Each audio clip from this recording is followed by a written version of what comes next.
அன்பானவர்களே, அன்பு வணக்கங்கள்.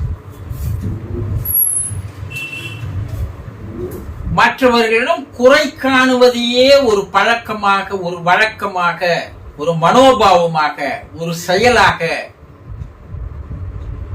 வைத்திருப்பவர்கள் நிறைய பேர் இருக்கிறார்கள். ஏன் நீங்களும் இருக்கலாம், நீங்களும் அந்த அட்டவணையில் ஒரு ஆளாக இருக்கலாம். இறைவன் எந்த ஒன்றை படைத்த போதும் அதில் குறைகளோடு அவன் படைக்கவே இல்லை. இறைவனுடைய படைப்பில் குறைகளே இல்லை. ஆனால் அதில் குறைகளை கண்டுபிடிப்பவன் மனிதர்களாகிய நாம் தான். இறைவன் படைப்பில் குறைகள் இல்லாது படைத்தான் பார். அதுல நீ குறை கண்டுபிடிக்கிறாய் என்றால் இறைவனையே குறை காணுகிறாய் என்றுதானே அர்த்தம்.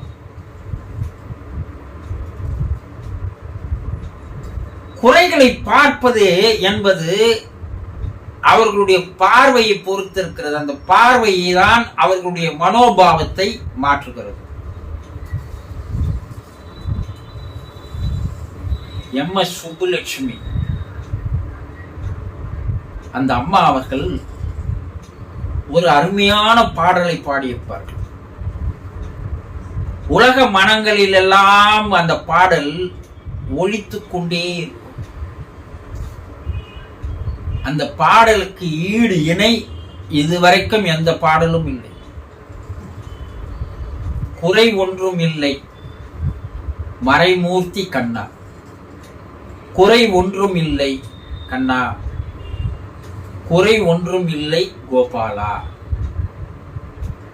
குறைன்றதே இல்லை கடவுளே, குறை எதுவுமே நான் பார்க்கல,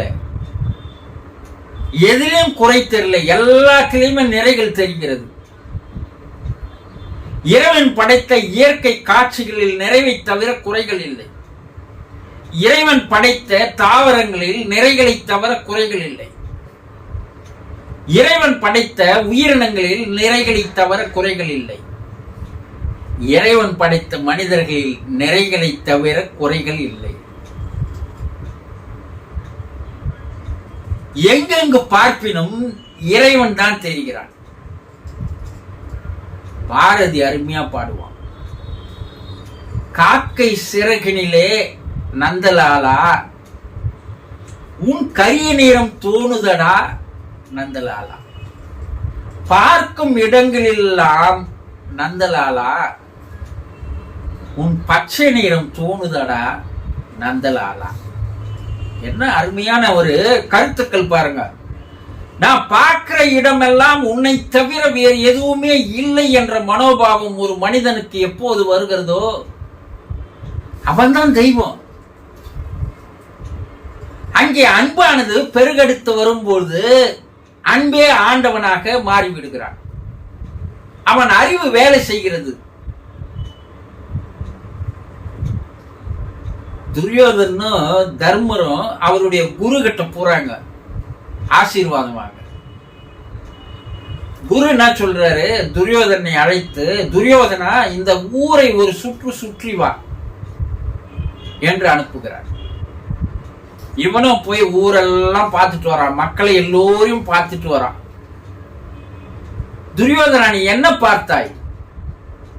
எல்லோரும் தீயவர்களாகவே இருக்கிறார்கள் குரு, ஒருவரையும் நல்லவரை நான் என்னால் பார்க்க முடியவில்லை. தர்மர் அம்சார் போய் நீ ஊரை பார்த்துவான். தர்மர் போய் வந்தார். தர்மா என்ன பார்த்தாய்? குருவை யாரும் தீயவர்களே இல்லை, எல்லோரும் நல்லவர்களாக இருக்கிறார்கள், இறைவன் படைப்பில் எல்லோரும் நல்லவர்கள் தானே என்றான். துரியோதனின் பார்வை வேறு, தர்மனின் பார்வை வேறு. பார்க்கின்ற பார்வையில் தான் ஒருவர் நல்லவரா கெட்டவரா என்பதை பார்வைதான் தெரியப்படுத்துகிறது. நம்ம என்ன பண்றோம்? ஒன்று நம்மை சுற்றி இருக்கின்ற அலுவலகத்தில் இருப்பவரை எல்லாம் குற்றம் காணுகிறோம், நம்மை சுற்றி வாழ்பவர்கள் எல்லாம் குற்றம் காணுகிறோம். நம்முடைய நண்பர்களிடம் குற்றங்களை காண்கிறோம், உறவினர்களிடம் குற்றங்களை காண்கிறோம், குடும்பத்திலே மனைவி மீது குற்றம் காண்கிறோம், பிள்ளைகள் மீது குற்றம் காண்கிறோம். மனைவி என்ன பண்றா? கணவன் மீது குற்றங்களை காண்கிறாள், பிள்ளைகள் மீது குற்றங்களை காண்கிறாள். பிள்ளைகள் என்ன பண்ணுது? அப்பா அம்மா மீது குற்றங்களை காணுகிறது. இப்போ யாரை பார்த்தாலும் அவர்கள் செய்த நல்ல செயல்கள், அவர்களுடைய நல்ல நடவடிக்கைகள் உங்கள் கண்ணுக்கு தெரிவதே இல்லை. உங்களுக்கு தெரியறதெல்லாம் குற்றம் தான். லென்ஸை வச்சுன்னு பாக்குறீங்க. நீங்கள் அணிந்திருக்கின்ற மனோபாவ கண்ணாடி எப்படி இருக்கிறதோ அப்படித்தானே மக்கள் இருப்பாங்க. இந்த குறைகளை பார்த்து பார்த்து பார்த்து உங்களுடைய மனதை பாழ்படுத்திக் கொள்கிறீர்கள். மனம் என்ன ஆயிடுது? புண்ணாயிடுது. மனம் அசிங்கமாயிடுது, அசுத்தமாக மாறிவிடுகிறது. அப்போ உங்களுக்குள்ளே என்ன ஏற்படுகிறது? தான் என்ற அகங்காரமும் ஆணவமும் ஏற்படுகிறது. நான் அவங்க கிட்ட இருக்கிற குறைகள் எல்லாம் பார்க்க சொல்லும் போது நான் உயர்ந்தவன், அதனால அந்த குறைகளை பார்க்கிறேன். ஆனா உன்னிடம் இருக்கின்ற குறைகளை மற்றவர்கள் சுட்டி காட்டினால் உனக்கு கோபம் வருது இல்லையா? அது அவங்க கிட்ட இருக்கிற குறையை நீ காட்டும் போது உனக்கு சந்தோஷமா இருக்குது. ஆனா மற்றவங்க உங்ககிட்ட இருக்கிற குறையை எடுத்து சொல்லும் போது உனக்கு ஏன் கோபம் வருது?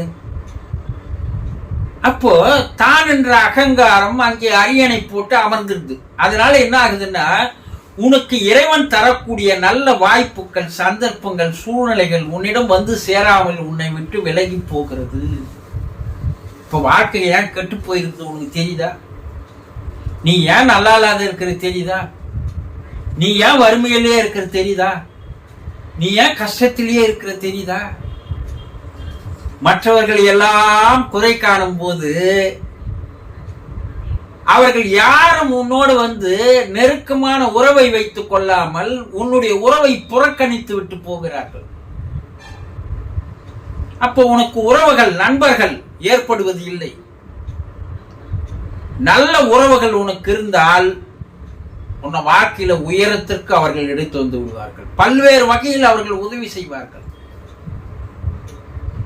அந்த உறவுகள் எல்லாம் இல்லாது போனால் நீ அனாதியாக மாறிவிடுவாய். அப்போ மற்றவர்களை குறை காணும் போது அந்த உறவுகளை நீ புறக்கணிக்கிறாய். அதை தெத்துற வானா எனக்குன்னு. அப்போ உனக்கு உதவி செய்வதற்கு யாருமே இல்லாது போயிடுவாங்க. உனக்கு ஆறுதல் சொல்ல கூட ஆள் இல்லாது போயிடுவான். அனாமத்த போயிடுவேன். அப்போ மற்றவர்களிடம் குறைகளை தயவு செய்து பார்க்காதீர்கள். அவர்களிடம் இருக்கின்ற நிறைகளை மட்டும் பார்க்க கற்றுக்கொள்ளுங்கள். அது பல்வேறு வகையில் பல்வேறு உறவுகளை உங்களை உற்பத்தி செய்யும். அந்த உறவுகள் உங்களை மேம்படுத்தும். உங்களுடைய வாழ்க்கை சந்தோஷமாக, இன்பமாக, மகிழ்ச்சியாக மாறும். புரிந்து கொண்டீர்களா?